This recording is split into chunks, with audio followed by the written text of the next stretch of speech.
Hello and welcome to YCZ classes. बच्चों, आज हम रिएक्टिविटी सीरीज़ के बारे में पढ़ेंगे। रिएक्टिविटी सीरीज़ या जिसे हम एक्टिविटी सीरीज़ भी कहते हैं, ये क्या होती है आज हम ये पढ़ेंगे। तो चलिए, लेक्चर को शुरू करने से पहले मैं आपको एक बार याद दिलाना चाहूँगा कि अगर आपने चैनल अभी तक सब्सक्राइब नहीं किया है तो प्लीज़ चैनल को सब्सक्राइब कीजिए, लाइक कीजिए, ज़्यादा से ज़्यादा अपने फ्रेंड्स के साथ शेयर कीजिए और पास में दिए गए बेल आइकन को भी प्रेस कीजिए ताकि इन फ्यूचर हम कोई भी वीडियो जो है वो अपलोड करते हैं उसका नोटिफिकेशन आप तक पहुंच जाए। तो चलिए, विदाउट वेस्टिंग टाइम हम आज के लेक्चर को शुरू करते हैं। बेटा, जैसे कि आपको स्क्रीन के ऊपर दिख रहा है रिएक्टिविटी सीरीज, तो पहले हम इसकी डेफिनेशन देंगे। The arrangement of metals in a vertical column. Vertical column होता है बेटा इस तरह से, जिस तरह से हम कॉलम लिखते हैं, ठीक है। रो होती है इस तरह से, जिसको हम हॉरिजेंटल अरेंजमेंट कहते हैं, और कॉलम होता है हमारे पास टॉप टू बॉटम, ठीक है। रो को हम लेफ्ट टू राइट बोलते हैं। तो the arrangement of metals in a vertical column in the order of decreasing reactivities is called reactivity series of metals, also called as activity series of metals। देखिए बेटा, reactivity series क्या है कि suppose करें मेरे पास एक एलिमेंट सोडियम याद आ रहा है, सपोज करें मुझे मैग्नीशियम याद आ रहा है, मुझे कैल्शियम याद आ रहा है, एल्युमिनियम है या कोई भी मेटल मुझे याद आ रहा है। तो अगर तुम उन मेटल्स की बात करोगे, रिएक्शन कोई करवाओगे उनकी, तो आप बताओगे कि देखो भाई, अगर तुम सोडियम के लिए भी सपोज करें कि आप बता रहे हो कि अगर आप रिएक्शन ऑफ मेटल्स विद, जैसे मान लो कि यहाँ पर आपने ये क्लोरीन के साथ रिएक्शन अभी पढ़ी, reaction of metal with chlorine. तो अगर आप क्या करते हो, एक कंटेनर अगर आप लगा रहे हो, सोडियम की रिएक्शन करवाते हो क्लोरीन के साथ, एक कंटेनर में आप क्या करते हो, आप मैग्नीशियम की रिएक्शन क्लोरीन के साथ करते हो। लेकिन अब जहां पे आपको ज्यादा जल्दी प्रोडक्ट मिलेगा, आप बताओगे कि वहां पर रिएक्शन तेज हुई। समझा रही बात आपको? और जहां पे फिर वो कम समय लगेगा, उस हिसाब से हम बताते चले जाएंगे कि कौन सा मेटल जो है वो जहां पर जितनी ज्यादा फास्ट रिएक्शन होगी, हम बताएंगे वो ज्यादा रिएक्टिव है, और जो फिर उससे कम होता जाएगा। इस तरह से वो पीछे पीछे लैगिंग बिहाइंड पीछे रहता चला जाएगा और एक ऑर्डर हमारे पास आता जाएगा। तो इसी तरह से हम बता रहे हैं कि हम डिक्रीजिंग ऑर्डर में ये बताएंगे कि सबसे ज़्यादा रिएक्टिव मेटल कौन होता है, जो सबसे ज़्यादा फास्ट आपने उसको किसी चीज़ के साथ, सबस्टांस के साथ रिएक्ट किया और वो हो गया, ठीक है। Top reactive nature, top reactivity किस मेटल की है, तो फिर उससे कम किसकी है, उससे कम किसकी है। तो एक डिक्रीजिंग ऑर्डर अरेंजमेंट हम कर रहे हैं रिएक्टिविटीज ऑफ मेटल्स को इन दी order of decreasing in decreasing order is called as the activity or reactivity series। तो होप कि आपको डेफिनेशन समझ में आ गई होगी। अब in reactivity series the most reactive metal, अब यहाँ पर हमारे पास तीन किस्म की वैरायटीज आती है।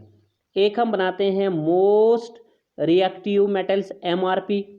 ये MRP मार्केट प्राइस नहीं है बेटा, ये मोस्ट रिएक्टिव मेटल है, यहाँ पे हम समझेंगे इसको।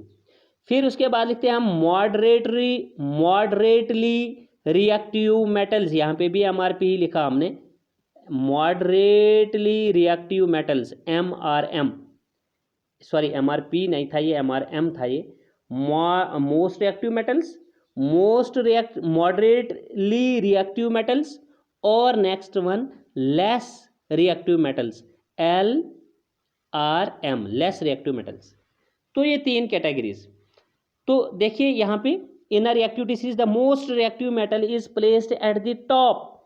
जो सबसे ज्यादा रिएक्टिव मेटल होता है उसको हम इस वर्टिकल कॉलम में टॉप पे रखते हैं। अगर इन तीनों को आप लिखोगे भी तो पहले आप लिखोगे मोस्ट रिएक्टिव, उनमें भी सबसे रैंक 1 वाला, फिर उससे कम, फिर उससे कम, फिर लिखोगे आप मॉडरेटली रिएक्टिव, ठीक है, फिर आप लिखोगे उसके नीचे लेस रिएक्टिव, सबसे नीचे, ठीक है। तो in reactivity series the most reactive metal is placed at the top, most reactive metal को टॉप पे रखते हैं, सबसे ऊपर रखते हैं, whereas the least reactive metal is placed at the bottom. The reactivity series of the common metals is as given below, ठीक है। ये रिएक्टिविटी सीरीज आपने याद रखनी बेटा। मोस्ट रिएक्टिव मेटल्स की ये है, लीस्ट, ये मॉडरेटली रिएक्टिव मेटल्स की ये है, लीस्ट रिएक्टिव मेटल्स की ये।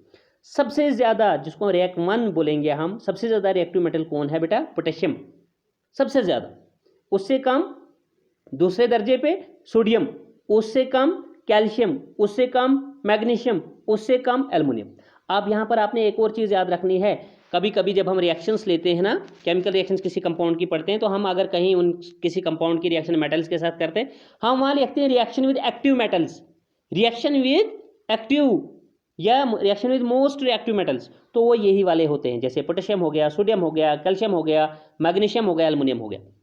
और उनमें भी एक डिक्रीजिंग ऑर्डर है, सबसे ज़्यादा पोटेशियम, उससे कम सोडियम, उससे कम कैल्शियम, उससे कम मैग्नीशियम, उससे कम एल्युमिनियम, और इससे कम फिर शुरू हो गए मॉडरेट, और फिर उनसे कम हो जाएंगे लेस रिएक्टिव।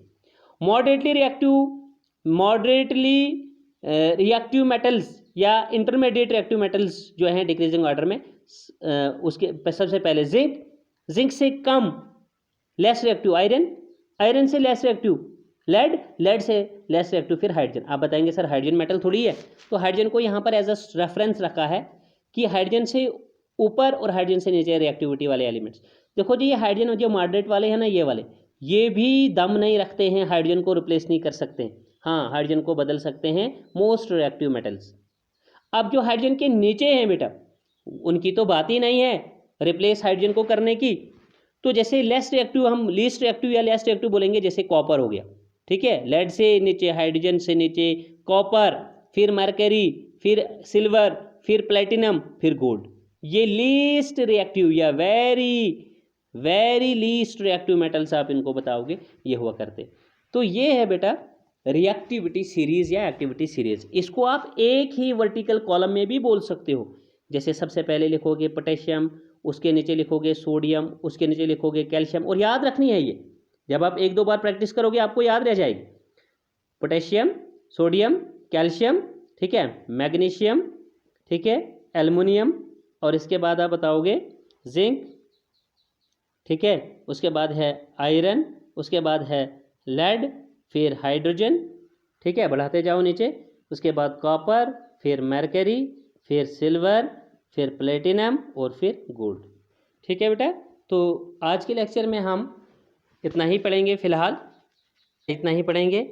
होप कि पूरा लेक्चर आपको समझ में आ गया हो, और आपसे रिक्वेस्ट है कि पूरे लेक्चर को आप फर्स्ट टू लास्ट देखिए, ठीक है, कंसंट्रेशन मेंटेन रखिए और पूरे लेक्चर को वॉच कीजिए।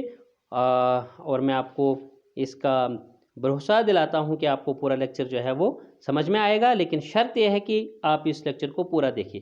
तो आज के लेक्चर में इतना ही बेटा, good bye, take care, stay fit and stay safe.